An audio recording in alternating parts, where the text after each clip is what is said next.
All right. So first, can I get you to state your name and title? Yeah, Scott Hamilton. I'm CEO, President of Urban League of the State of Arkansas. Okay. And then you said you wanted to give an opposing view. Yeah, what I'd like to do is talk about, what we're talking about here today is vitally important. Nobody wants our youth subject to things that they're not prepared for, things that may be damaging to them, things that are confusing. Unfortunately, we are in a society where access to things are great. We do have cell phones, and kids are able to access things that as parents we may or may not want them to, or they're just not ready for.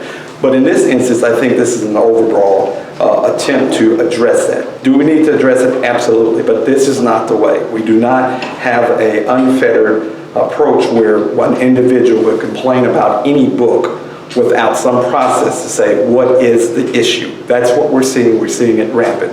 There was a study that came out this morning that said that it's about 11 entities that are really demanding that books be removed.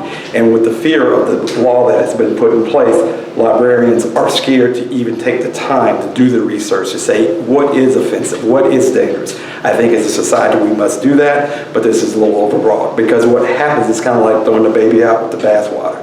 If we remove things too quickly, are we taking away access to things that are educational, that are beneficial to our kids? So we just need to take more time to look at this issue. I certainly agree that there's content everywhere that we need to look at and protect youth and folks, but I think this approach is a little overbroad. Do you know specifically the names of the books, some of the books that are being put out there as obscene? Yeah, so I don't have any titles off the top of my head. I understand that the young lady that spoke at a recent presidential event, Amanda Gordon, had a book, and my understanding is that it used some very mundane phraseology.